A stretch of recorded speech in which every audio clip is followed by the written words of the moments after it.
Hi, I'm Sam here at Rick Jones Pianos with a Steinway Model L built in New York City in 1945.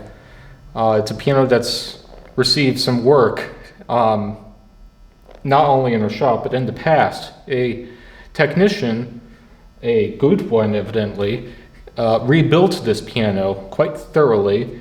At the time, they refinished the piano. They put new strings, tuning pins, and a pin block, and also new Steinway hammers. It did a whole lot else cosmetically to the piano. I mean, whoever worked on it definitely knew how to refinish a piano, and they achieved this quite stunning semi-gloss, you might just even call it gloss, polished mahogany finish. It's a brown mahogany stain, but it resembles a lot the traditional French polish that Steinway would use in their factory originally for their wood grain finishes.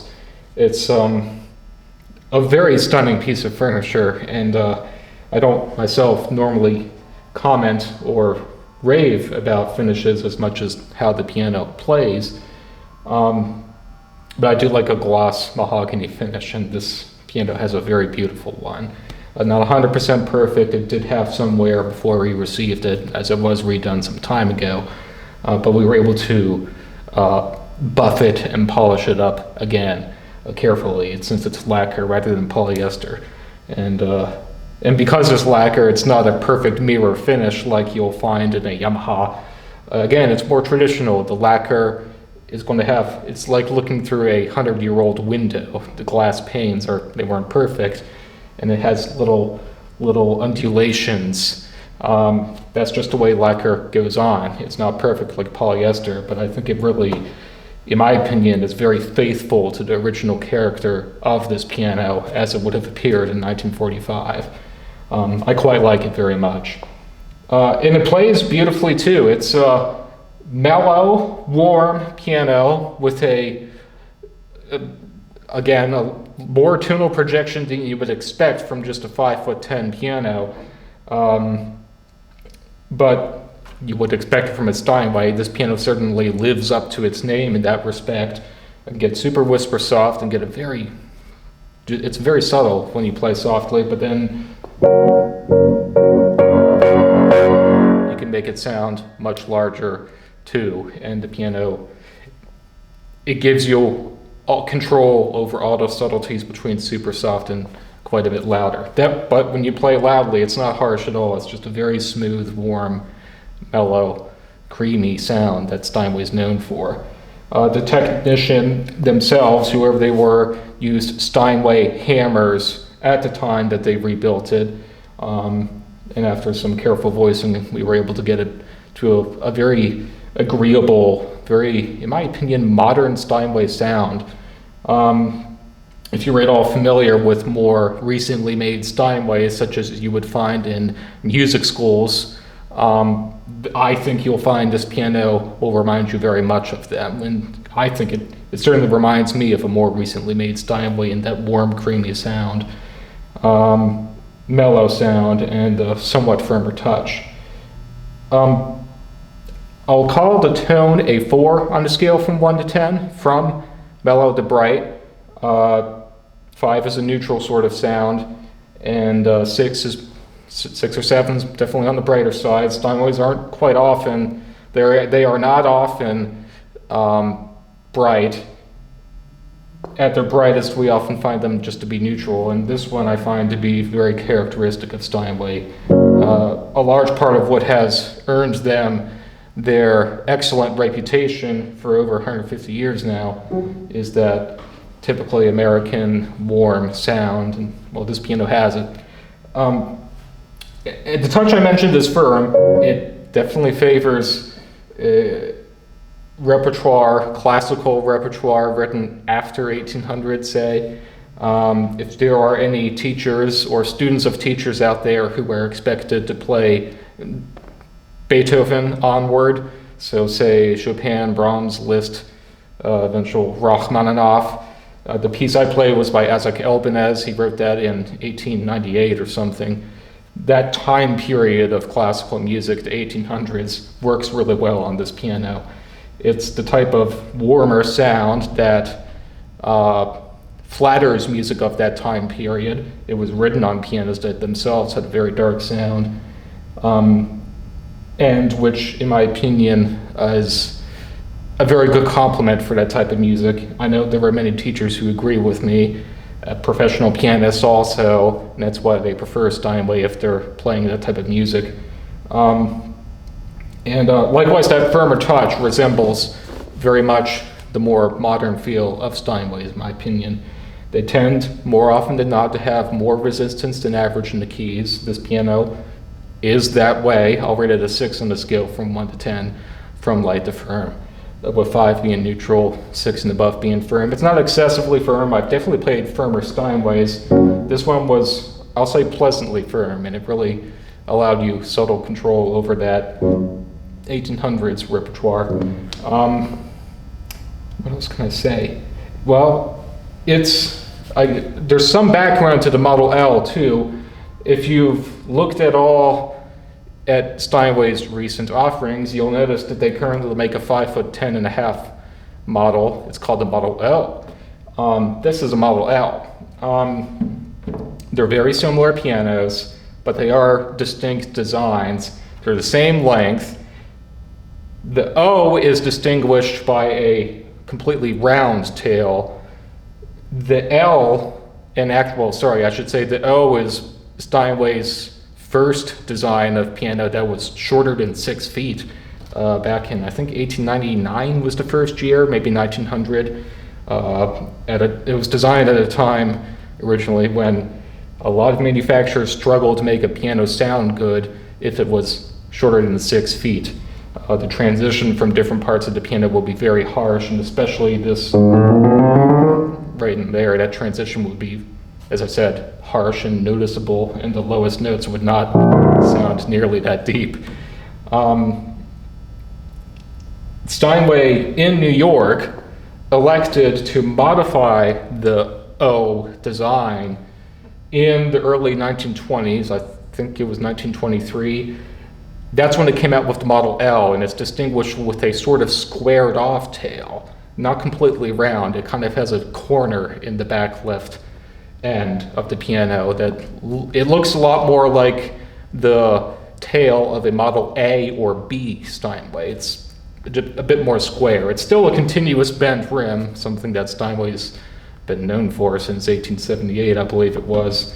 One of their great innovations in the manufacturing of pianos. Instead of separate sections of rim, it's all continuous layers of wood. The O has a rounded tail more like a Model M, the smaller Model M. The L has the squared off tail a bit more like a larger piano, and I tend to find that lends the O a more dark, introverted sound, and the L maybe a bit more of a bolder sound, and I think this piano lives up to that. It has that bolder sound without being bright. It's still mellow, as I said, but just a big sound that definitely reminds me a lot of some Model A's I've played. So as times change, Steinway elected to stop manufacturing the Model L in, 2006 or 2008, I forget exactly when, sometime in the 2000s, and they went back to the Model L, which it replaced the Model L in the lineup, but it had the same position, same size. And the Model O today, in this mahogany finish, retails MSRP for $125,900. Now, as I say in these videos, as often as I do, we don't mean to impinge on the quality of a new Steinway. We know they are excellent pianos still, and we see it in the more recently made Steinways that we get in here used every so often. We would challenge you, go play a new Steinway, see if they have a mahogany finish like this. Finishes like these are definitely not as common as the ebony. And see for yourself whether the new one, same size, 5'10", whether it plays and sounds and feels and looks 3 times better than this piano for what we have it priced at. You're welcome to make your own determination about that matter, but let it suffice to say, I think you'll be quite impressed with how this piano turned out for the price we have it at, and with a longer warranty. New Steinways only have, as I understand it, a 5-year warranty. All of our pianos have a 10-year warranty, all parts and labor. And also, something a new dealer will never be able to do is a 100% lifetime trade-up guarantee. We ask, of course, that you please make sure it's tuned twice a year, and you keep it in a moderate stable situation of humidity. That's important for any piano, no matter the brand name or the size or the type. Crucial, especially for the wooden components in the soundboard in the piano. You don't want them being exposed to extremes of humidity, that will undermine the structural integrity in the long term and possibly create a soundboard buzz. If you do that, and we ask that you do that with a piano as beautiful as this one is. It's one that was treasured by its previous owner, obviously. Wouldn't look this good. And we want that to be continued by you if you were to buy this piano. Nonetheless, if you decide in the future that you have to have a nicer piano, most likely a larger Steinway, you can trade in this piano for precisely its instrument sales price and upgrade to another piano in our inventory, merely paying the difference in price between Piano 1 and Piano 2. Again, I don't think you'll find a whole lot in our inventory that would be substantially nicer than this piano to justify the trouble of the upgrade. Although if you are local and you remain in the same home, if you're local within 100 miles, it's free delivery for both pianos, the trade-in and the new arrival. So we try to make that as seamless as possible. As I said, you have that option, you don't have to take it. And with all the new parts in this piano, new as of several years ago, and with all the work we've done to bring it back up to speed, regulate it, make it as subtle as possible, I don't think you'll see any need to trade it in because of anything that might be wrong with it.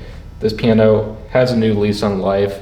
It's in beautiful condition as we've worked on it now and as the previous technician rebuilt it. So I don't think you're going to want to trade it in unless you just have to have a bigger piano one day. So rest assured, if you take good care of this piano, you can expect many more years of musical enjoyment out of it. Hopefully many decades, so long as you treat it well. You can play it as much as you want, just make sure it's tuned and in a moderate humidity. Oh, and it does have a matching bench. It's not original. I'm not sure who made it. I don't know if that's a Jansen bench, but it's quite heavy. Might be a competing company. No, yeah, that's a competing company, but it's a very substantial artist bench with a very heavy construction. Matches the piano. Doesn't obviously store sheet music. These mechanisms allow the seat to be adjusted up and down using these knobs on the, let's see if I can get that in frame. So you can get the right height at sitting at the piano. And that's what came with the piano, and that's what will be included with the piano. Anyway, please stop by, try it out for yourself. It's a very impressive piano. You would be welcome to play this along with anything else in our inventory. But if you can't make it, you can always give us a phone call or send us an email if you have any questions. Thanks.